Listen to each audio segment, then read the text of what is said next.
tentunya untuk memilih hewan kurban namanya juga kita beribadah, pasti kita harus memilih yang pertama sesuai syariat, juga yang kedua adalah yang terbaik begitu. Jangan sampai untuk ibadah kita malah kurang maksimal gitu kan.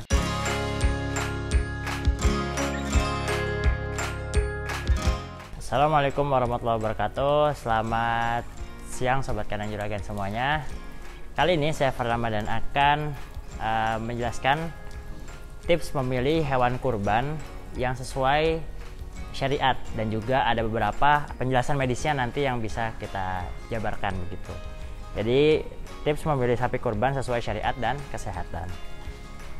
Nah, karena memang ini sudah sekarang ketika video ini diambil ini bulan Ramadan, artinya sekitar 3 bulan lagi kita akan sama-sama menghadapi atau bertemu dengan Idul Adha atau juga disebut Idul Kurban ya. Maka dari itu, dari sekarang teman-teman udah bisa nih mempersiapkan hewan kurbannya. Nah, tentunya untuk memilih hewan kurban namanya juga kita beribadah, pasti kita harus memilih yang pertama sesuai syariat, juga yang kedua adalah yang terbaik begitu. Jangan sampai untuk ibadah kita malah kurang maksimal gitu kan. Ketika kita memilih hewan maksimal kemudian juga secara benar sesuai syariat, pasti ibadahnya akan bernilai lebih di mata Allah Subhanahu wa taala. Nah, pertama untuk syariatnya ini ada beberapa hal yang perlu diperhatikan ya. Jadi ada syarat-syarat sah hewan kurban. Yang pertama yaitu adalah jenis hewannya. Jenis hewan kurban itu yang dibolehkan ada 4 ya, 4. Yaitu yang pertama ada domba, kemudian yang kedua ada kambing, yang ketiga ada sapi dan kerbau ya. Jadi kan dulu di Arab nggak ada kerbau, jadi dianggap sapi aja. Kemudian yang keempat itu adalah unta. Itu. Nah, yang contoh ada di belakang kami sekarang ini adalah hewan kurbannya itu sapi. Begitu. Jadi itu masuk ke dalam istilah bahimatul an'am atau hewan ternak yang diperbolehkan untuk dikurbankan. Jadi ada 4 jenis hewan kurban. Kemudian yang kedua adalah usianya gitu. Usia hewan kurban yang diperbolehkan. Yaitu ini ada pertama dari unta ya. Kalau unta itu 5 tahun. Nah, tapi kan unta mungkin nggak akan kita bahas karena saya juga belum punya pengalaman. Dan ini di Indonesia ya. Saya belum pernah lihat ada orang yang kurban pakai unta gitu. Kemudian yang kedua ada sapi. Usianya 2 tahun. Nah, sapi usianya 2 tahun ini nanti bisa kita lihat dari giginya. Jadi giginya itu sudah berganti. Kandang Juragan memproduksi silase rumput yang dapat digunakan untuk pakan kambing, domba, sapi perah, maupun sapi potong. Bagi sobat kandang Juragan yang berminat memesan silase, dapat menghubungi kontak WA yang tertera di bawah ini. Usia hewan kurban ini bisa dilihat dari giginya yang paling mudah ya. Karena kan mungkin di Indonesia kita susah juga, belum ada sistem recording yang sangat baik. Kemudian yang kedua juga kadang-kadang ini kan sudah dibeli dari pedagang sebelum dari petaninya. Mungkin petaninya tahu usianya berapa, tapi kalau pedagangnya belum tentu sudah tahu gitu persisnya berapa. Makanya yang paling mudah adalah kita bisa melihat dari giginya. Nah, dari giginya itu kalau misalkan dia udah berusia 2 tahun, jadi biasanya usia 20 sampai 24 bulan, sapi itu sudah berganti gigi susunya menjadi gigi dewasa sepasang. Nanti akan kita perlihatkan di sini ya. Nanti langsung di video aja ya. Nanti ada terlihat perbedaan sapi. Jadi gigi dewasa itu lebih besar ukurannya dibandingkan gigi-gigi susu di sampingnya. Jadi memang sangat terlihat dimulai dari yang tengah dulu. Kemudian untuk kambing Jawa 1 tahun ini sama bisa lihat juga dari giginya.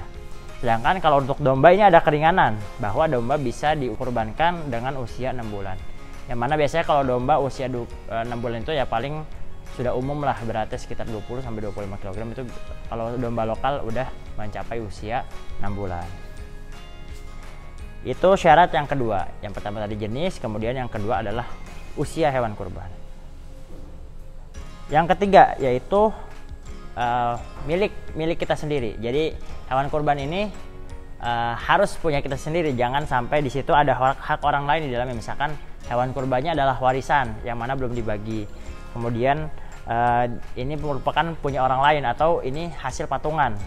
Sebenarnya boleh patungan kurban, tapi tentu harus persetujuan ke seluruh pemiliknya begitu. Jadi yang ketiga adalah seperti itu. Kemudian yang keempat adalah sehat dan tidak cacat. Apa saja sih cacat yang menyebabkan batalnya syarat kurban. Yang pertama yaitu tidak boleh pincang ya. Jadi tidak boleh pincang. Nanti silahkan diperlihatkan saja kakinya. Nanti bisa minta pedagangnya untuk di jalan, dikasih jalan sapinya. Jadi terlihat nanti sapinya kan ya, kita bisa lihat apakah dia pincang atau jalannya seimbang gitu. Nanti minta tolong aja ke pedagang sapinya untuk dikasih jalan. Atau kita bisa melihat kadang-kadang kalau misalkan sapi kakinya pincang atau sakit itu diangkat satu. Tapi yang lebih pasti adalah meminta sapinya untuk dikasih jalan. Kemudian yang kedua adalah tidak buta. Jangan sampai sapinya matanya buta. Silahkan dilihat saja secara langsung apakah terlihat cerah dan sebagainya. Kemudian yang ketiga yang tidak diperbolehkan dalam hewan kurban adalah tidak memiliki sumsum tulang. Artinya jangan sampai terlalu terlihat kurus gitu.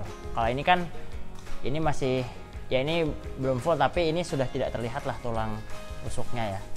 Nah kemudian kita dapat beberapa tips dari dokter hewan atau kita punya cara pandang secara kesehatannya. Ini ada 5 ya. Yang pertama yaitu sapi yang layak dipotong itu adalah sapi jantan. Oke lah, dalam Islam memang secara fikih boleh nih pakai sapi betina atau hewan kurban betina, tapi negara kita sendiri tidak memperbolehkan betina produktif untuk dipotong. Karena itu akan lama-lama menggerus populasi hewan ternak yang ada di Indonesia. Makanya disarankan kalau untuk kurban, saya juga pribadi nggak pernah menjual hewan kurban betina. Jadi kalau misalkan kurban ya saya jualnya jantan karena memang sesuai dengan peraturan pemerintah. Yang kedua adalah bisa dilihat dari sapinya sehat apa enggak. Pertama lihat dari mana? Hidung ya. Nanti hidungnya bisa dilihat. Ini dia lembab tapi jangan ada leleran gitu, jangan sampai ada kayak ingus ya. Dia memang harus basah ya, memang harus lembab, tapi jangan sampai terlihat ada leleran seperti sakit gitu. Kemudian yang kedua bisa dilihat dari matanya. Jadi matanya ini harus cerah gitu, matanya cerah dan nggak sayu ya. Kita kan bisa lihat ya, hewan juga seperti manusia ya. Kalau misalkan dia sakit pasti dia ada ciri-ciri khusus di tubuhnya ya. Seperti tadi kalau misalkan hidungnya meler ataupun matanya dia sayu atau tidak cerah, atau bahkan ya kalau buta ya tadi jelas nggak boleh. Kemudian lihat tadi pincang atau tidak gitu. Kalau pincang ya berarti jangan, diminta buat jalan aja sapinya. Kemudian dilihat juga sapinya, biasanya kalau yang itu tuh aktif ya, dia aktif kayak gini kan, dia mengebas-gebaskan buntutnya terus juga bergerak-gerak gitu. Walaupun ya setiap karakter sapi berbeda ya. Nah terus untuk melihat juga kesehatan sapinya itu lihat dari di bagian bokongnya ya, apakah itu ada leleran atau enggak. Kayak contohnya di sini ya kan bersih ya, artinya dia nggak mencret ya. Nah, kalau mencret itu artinya sapinya sedang sakit. Begitu. Kandang Juragan menyediakan molasses untuk kebutuhan pakan ternak. Pembelian molasses dapat dilakukan secara eceran maupun partai besar. Bagi sobat kandang Juragan yang berminat memesan molasses, dapat menghubungi kontak WA yang tertera di bawah ini. Selanjutnya tips yang ketiga adalah tadi melihat usianya dengan cara giginya, melihat bagian giginya apakah sudah ganti atau belum. Nanti silakan diminta ke tukang dagangnya untuk melihat giginya. Nanti ada contohnya untuk memperlihatkan giginya apakah dia sudah dewasa atau belum. Karena kalau udah 2 tahun biasanya sudah ganti. Walaupun itu juga kadang-kadang tidak memastikan ya, ada juga hewan-hewan yang dia usia 2 tahun tapi belum ganti. Itu. Kemudian yang keempat yaitu dia layak potong. Lihat dari badannya ya, badannya ini kan sini contohnya sudah tidak terlihat nih, tulang rusuknya sudah tidak terlihat ya. Jadi kalau disebutannya dalam istilah kedokteran hewan itu ada namanya BCS ya, atau di istilah peternakan ya, Body Condition Scoring.